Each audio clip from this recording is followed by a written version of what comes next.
Picture this. The world's largest shopping mall, home to the world's largest indoor amusement park, featuring the world's largest indoor triple loop roller coaster. Families line up for the thrill of a lifetime as they board the Mindbender, a ride billed as one of the safest in the world. But on July 14th, 1986, something goes terribly wrong. The last car begins to fishtail wildly. Metal screeches against metal. We're about to experience what happens when a few missing bolts turn a routine thrill ride into one of the deadliest roller coaster accidents in history. So stow your tray tables, fasten your seatbelts, and lower your lap bar, because this is Final Boarding Call.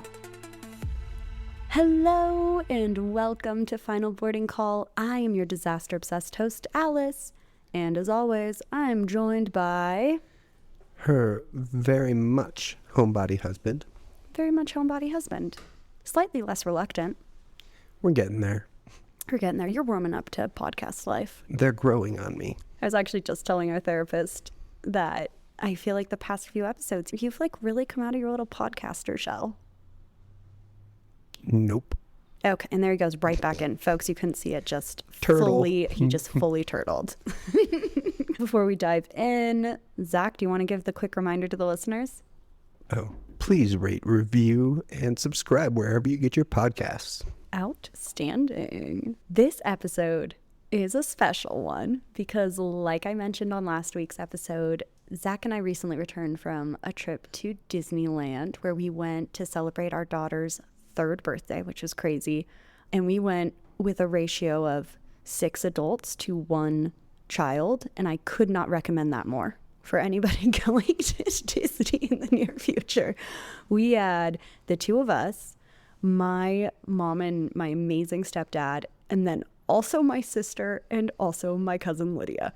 So there were 6 grown-ups, 1 almost 3-year-old, and it was actually really nice because I did feel like Zach and I both had an opportunity to like relax at certain points. We weren't like fully on all the time because we had backup. Zach just made a face. Zach's always fully on. I was fully on, but also consuming some alcohol. Yeah, we had a wonderfully safe and uneventful Disney trip. It was beyond my wildest dreams. We started with a character breakfast. I cried watching our daughter meet Minnie Mouse. Actually, we should post one of those pictures on the Instagram because they are so freaking funny. Her face like broke. At least for Mickey it did. Oh, it's so funny. But the moral of the story is that our Disneyland trip was wonderfully uneventful in the sense that it was completely safe. There were no scary moments. We came, we conquered. Zach rode some rides. I rode some rides. I ran a stoplight.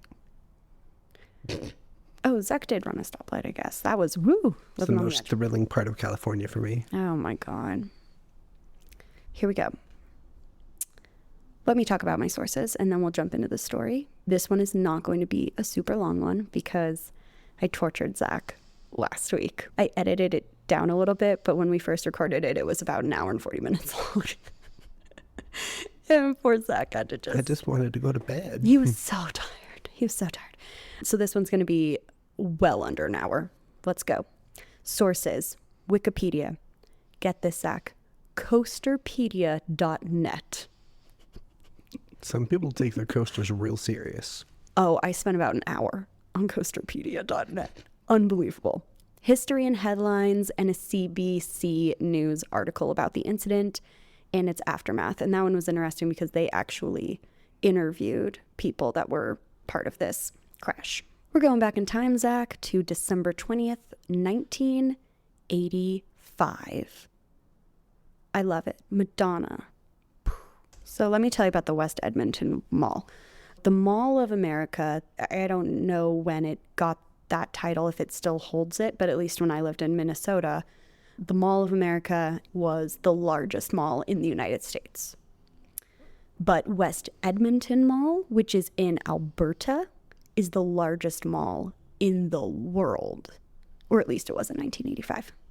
What do you do with a business plan like that? I'm going to build the biggest mall, and now malls have nobody walking through them. It's a real bummer. It's a real bummer. I don't know. Convert it to apartments. Tear it down. At that point, it's probably easier to just tear it down and rebuild something else on the space. That is my completely unqualified and uneducated opinion on what you do with a gigantic mall. But okay, you go. Giant indoor go-kart track. Or that. So people, Zach and I are clearly full of ideas. Anybody in the real estate business, you can just give us a ring and we'll tell you what to do with all your empty malls. Okay, December 20th, 1985, the ribbon is cut on the Mindbender, which is the crown jewel of Galaxyland at West Edmonton Mall in Alberta, Canada, at a cost of $6 million in then money, which, Zach, take a quick guess from me what you think that is in today's money. No, I'm getting tired of you playing this game because it just makes me look stupid when I have no idea what that money equals now. $16 million. Already. Yeah. So it was not just any roller coaster. It was 145 feet tall, which is very tall. Very tall. And it was the world's largest indoor triple loop roller coaster. I've only done one triple loop roller coaster in my life. It was at Six Flags. That sounds like somebody that owns like an Audi S4 or any other Euro car though. It's really rare. It's the only one with this kind of stitching in this color, with this color interior and this engine and these wheels and that brake package. Okay, well, it was the world's largest indoor triple loop roller coaster. Okay. Mm-hmm. It held that badge. Whatever. Shouldn't be allowed to have 47 subcategories. Thank you. Is it the largest roller coaster? You should check out coasterpedia.net. Oh my God. I will never. You can get some deets on these coasters. For those that are unfamiliar with West Edmonton Mall, it was once the largest shopping center in the world. It was a sprawling commercial wonderland spanning over 5.3 million square feet. 5.3 million. Within this consumer paradise, I don't know where I came up with that because malls are horrible. But anyway, I guess it was in 1985 or 4, probably a commercial paradise, was Galaxyland, then known as Fantasyland, which was the world's largest indoor amusement park. And at the heart of this park stood the Mindbender, designed by Germany's Werner Stengel and built by Anton Schwarzkopf. I have to get these right because these are actually like really important people in the roller coaster world. So Germany's... Don't shun us. I know. Like roller coaster nerds, they'll want me to get the names right. So it's Germany's Werner Stengel. And it was built by Anton Schwarzkopf. And they're two legends in roller coaster design.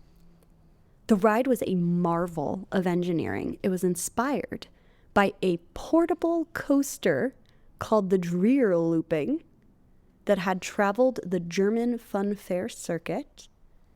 The Mindbender.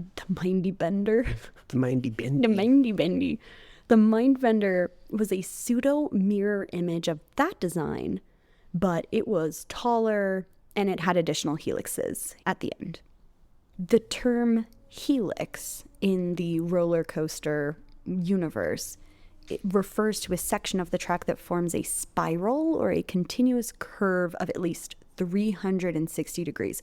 So it's when the tracks basically create that like twisty. Yeah, they just twist. It's not like a loop-de-loop. It's just a whoop. Yeah, not a loop-de-loop, but a twisty-toodle. Twisty-toodle. Anyway, this one had additional helixes at the end. It had additional whoop-de-whoops. Okay. Felix Felicis. Man, these guys wish that they had that. Okay, let me walk you through the ride experience. After boarding, riders would secure their lap restraints and their shoulder bars before ascending up a curved lift hill, right? Standard roller coaster stuff. The train would then descend a sharp, twisting left-hand drop before climbing back up to the first of 4 stacked block brakes. So I think that means the The chain system to get them to the top. I think so. Then you have a second left-hand drop. Passengers would experience the first 2 vertical loops in quick succession. So loop, loop. The train would hit a third block brake. I think that's what those, right? When you hit like kind of the brake on a whatever.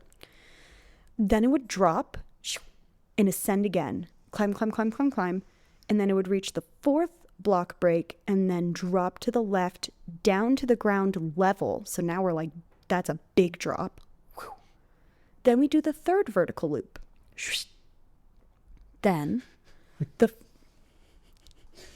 You better stop doing these sound effects. I want the people to be able to picture this with me, okay? And then the final was a 2-layered upward helix. So that's where it basically flips on itself, right? So the tracks create a corkscrew-esque effect. They were inverted. They were inverted. Cute. Name the movie.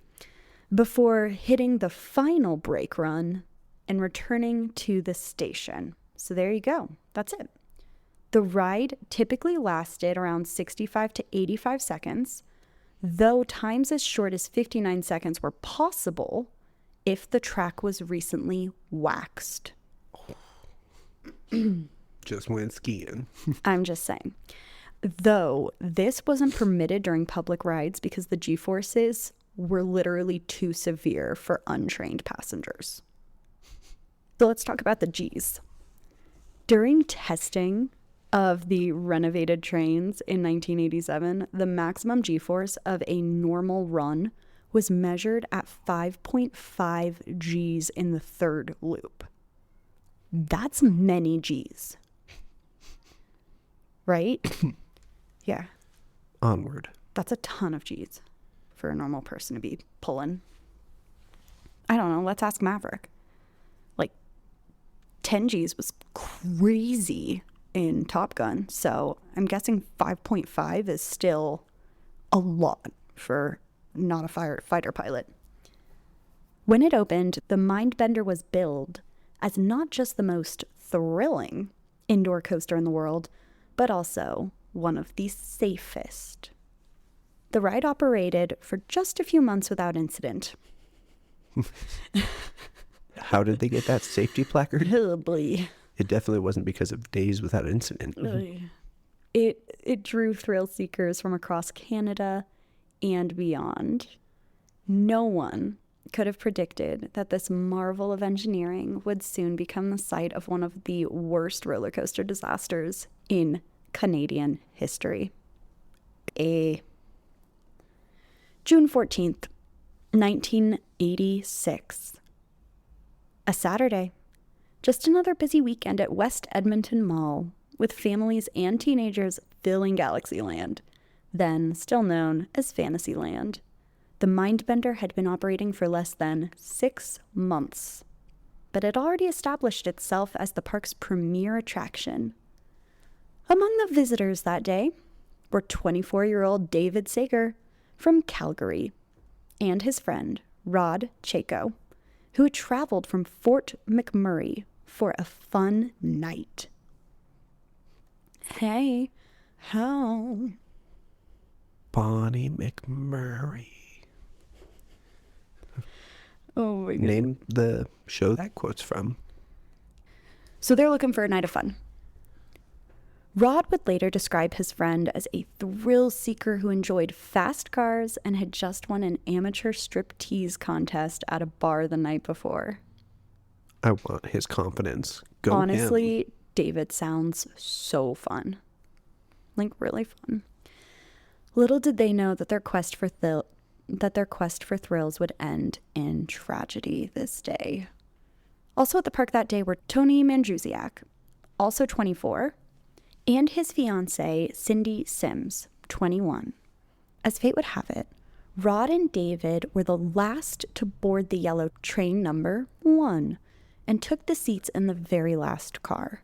Directly in front of them sat Tony and Cindy.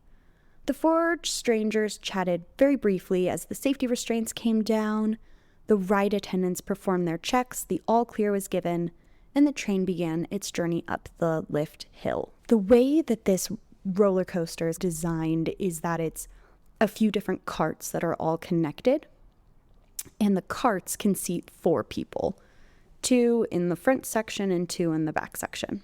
That just sounds like a roller coaster. Correct. Yeah, Okay. it is. It is. It's pretty standard, but I just wanted to make sure that people understood that these were the only 4 people in their In that cart. car. Yeah, Okay. in their car. That's probably a better word for it than cart. Car. What can I say? Cart. Coaster nerd. You about that Coasterpedia, bud?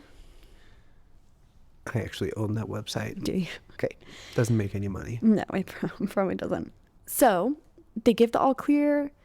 Everything seemed normal as the train descended the first drop and navigated the first 2 loops. Woo! Passengers screamed with delight as the coaster thundered along its track at speeds approaching 60 miles per hour. But as the train approached one of the 3 areas of uplift before the 3rd and final loop, something went catastrophically wrong with the last car, the one carrying our 4 riders. Later investigation would reveal that missing bolts on the left inside wheel assembly of that final car caused the bogie assembly, which is where the wheels and the hardware that connect the car to the track, to completely disengage from the track. I guess the car equivalent would be lug nuts. Like the lug nuts came out and the wheel just plopped, exited the party. Said, I'm out the chat. Yeah. So with nothing securing one side of the car to the rails, the car began to fishtail wildly. Rod would later recall, I remember feeling it sway and grabbing onto the handle.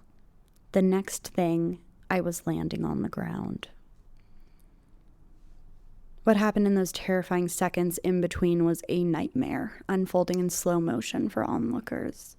As the car fishtailed, it repeatedly struck the support structure. The violent impacts caused the lap bars to disengage. This is a safety feature that turned deadly as it released the restraints holding the passengers in their seats. With nothing to keep them secure and the car swinging violently, all 4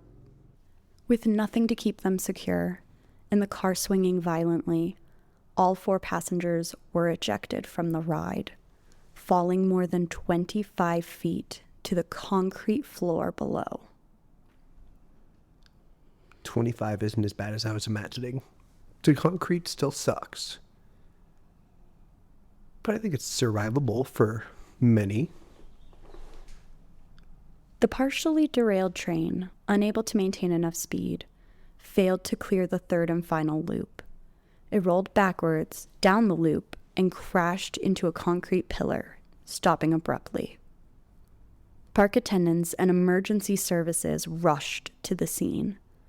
3 of the 4 ejected passengers, David Sager, Tony Mandrusiak,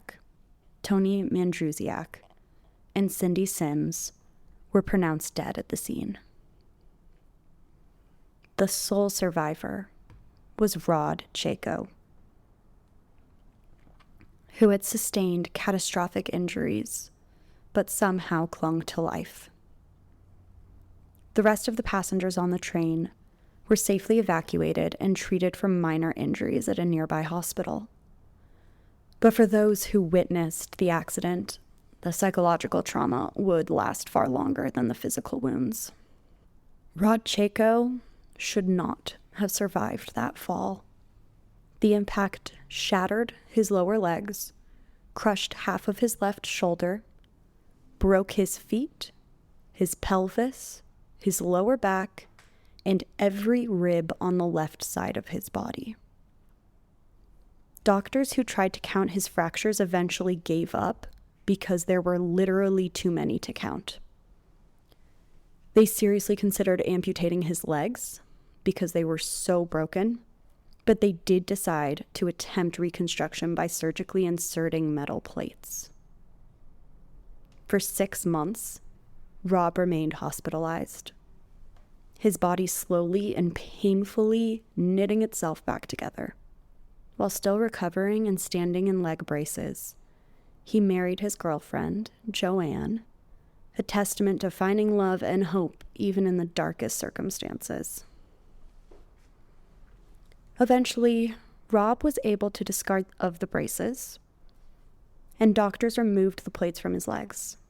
He returned to work as a welder, so that's what he did professionally, and he continued for 15 years before chronic back pain forced him to retire, which I can't even imagine because welders get back pain when they haven't had a catastrophic injury like that. So honestly, his life as a welder might have been extended from the previous surgeries. Because yeah, every welder I've ever known, like by lunchtime, whether they're 20 or 60, there's like, oh, my body. Today, at the age of 55, he lives in British Columbia, managing his pain with medicinal marijuana after kicking a prescription painkiller addiction more than a decade ago. God bless him. That's what medicinal marijuana is here to do. I'm not against medicinal marijuana. Oh my God. It's like a natural plant, baby. Do it all day. Not all day. Don't do it all day. It makes me sick. You know that. I have a THC allergy. Yeah. But I feel like it couldn't possibly do enough for the pain for that to be the only thing. But maybe he can just mix that with regular stuff like Tylenol or something.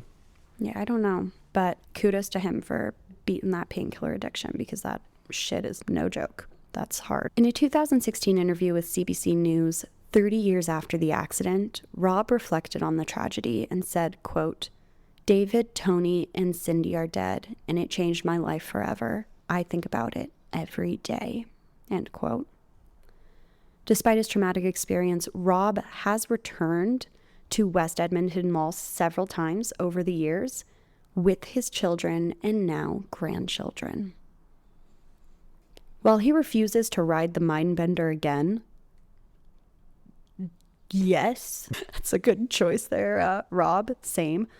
He doesn't discourage others from doing so, calling what happened an accident, plain and simple. And fluke. Yeah. But he does believe that it's one that should be remembered. For years, Rob has requested that the mall install a memorial bench near the Mindbender to honor the 3 people who lost their lives. The mall allegedly offered to place a plaque on an office wall instead, which Rob declined, saying, quote, "To me, that's not a memorial." End quote. Yeah, but they also don't want to be advertising like, yes. Hey, here's a bench for you to sit on that is for these people that died on a roller coaster 10 feet from you. 100%. Nobody wants that. I totally get what Rob is saying. But I also get the mall being like, for sure. I can't be like advertising that 3 people died on this roller coaster and then they're like, "You next? You want to just hop right Jump in, Mom. Do it. It's great." Yeah, it would be the same thing if we're going to cover some skydiving stories, and it would be the same thing if it was like a skydiving company had a huge memorial on the door before you in get honor in, of like, yeah, give in a honor high of five Gary. to these people that died. Yeah. Oh God. As of my research, no formal memorial exists at the site. Rob did receive an undisclosed settlement from the mall after the accident. I remember you asked about settlement in one of our last episodes, so I made sure to look. But it's undisclosed. But he did say, quote, "I'm famous, but I ain't rich." Do we love Rob or what? Like, I love him. He's a welder. I just really like him. If he was rich, he definitely wouldn't have stayed being a welder, though. God, that is not an easy job. Everything welding will lead to your death or dismemberment. Like machinists, something like, and this is going to be a made-up number now because it's been so long I don't remember, but somewhere around 50% of machinists lose a finger at some point in their career. And that's our advertisement for you to get into machining. Do you feel like you have one too many fingers? We have the job for you. Look, we are short machine shops and machinists. We need people that can build these engines that I break. So true. The mall also provides him with free tickets to attractions whenever he asks. So he got an undisclosed amount of money that made him not rich, and he also gets free tickets to the amusement park that almost killed killed his him. best friend and Yeah. almost killed him. He also says that he is still in chronic pain, which, I mean, yeah, he broke more than half of his body. In the aftermath of the tragedy, an inquiry was launched to determine exactly what had gone wrong with the ride that had been declared so safe by inspectors just the day before the accident. Unless somebody took those bolts out hoping to commit murder. Ooh, that would be a crazy twist. That is not what happened, but man, that would I'm be just saying those that'd be inspectors should wild. be fired. Investigators soon discovered a disturbing series of failures that led to the catastrophe. The primary cause was determined to be 4 cap screws holding the wheel assembly together that had worked loose and fallen out, allowing a wheel assembly to detach from the track. But why had these components failed? The inquiry pointed fingers at the now defunct West German company Anton Schwarzkopf. You like that? It was real good. Thank you. For design and manufacturing flaws. But the investigation also uncovered troubling information about the maintenance and the operation of the ride. The German manufacturer Schwarzkopf had gone bankrupt during the delivery of the ride, creating issues with quality control because the company was bankrupt. They had no money. They didn't care anymore. Additionally, there were problems with translation from German to English of operational and maintenance information, leading to confusion and misunderstandings. This is if you buy something from IKEA, but then you can't find the English section of the instructions, so you're just like trying to follow the pictures in a completely different language. Whew. Except this is a ride. Dogs. This is a ride with people. The stakes are much higher than an IKEA lamp. I don't know. I love my lamp. I love lamp. Name the movie. I don't know that one. Our listeners will. Perhaps most alarmingly, Mindbender crews in Canada had not been provided with a special inspection order from the General Safety Services Division of Germany, where the ride was manufactured. This crucial oversight meant that potential issues went undetected. Some witnesses reported hearing unusual noises from the train earlier in the day, which had prompted a temporary shutdown and inspection. However, the ride was reopened after no issues were found during the test runs, a decision that would have fatal consequences. The investigation eventually concluded that the accident was the result of a perfect storm of factors: design flaws, maintenance oversights, communication failures, and inadequate inspection protocols. It was a sobering reminder that even the most impressive engineering achievements can fail catastrophically when proper procedures aren't followed. Rules. It do be like that. Rules. Follow the rules. Ugh. Okay. The Mindbender remained closed for over a year following the accident. When it reopened in January 1987, it had undergone extensive safety modifications. The existing 4-car trains were converted to 3-car trains, reducing seating capacity from 16 to 12 riders per train. Less people means less opportunity for death. That's just math. Yeah. 2 + 2, that's 4 quick maths. Anti-rollback devices were installed to prevent the cars from rolling backwards if they lost momentum. So that's important. That's a smart one. Yes. Each car, which had previously consisted of 2 wheel assemblies, they were retrofitted with 2 additional wheel assemblies for redundancy. And we all know, I'm a data center girl. I love redundancy. Redundancy. Oh my God. Woof.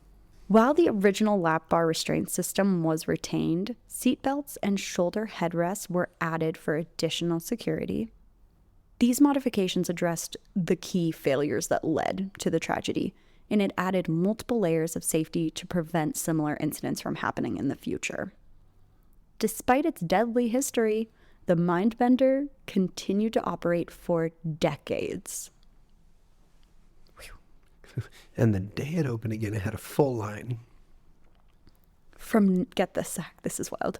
From 1998 to 2010, it ranked among the top 50 steel roller coasters, according to the magazine Amusement Today. And we don't question amusement today. Maybe tomorrow, as our daughter would say. The roller coaster had millions of riders during its lifetime. It's pretty crazy, I think. On January 30th, 2023, after 37 years of service, the Mindbender was decommissioned and closed to make way for new developments in the park. Its trains were repurposed for the All-American Triple Loop at Indiana Beach in the United States, while the rest of the ride was dismantled. The legacy of the Mindbender disaster extends far beyond West Edmonton Mall. The accident led to significant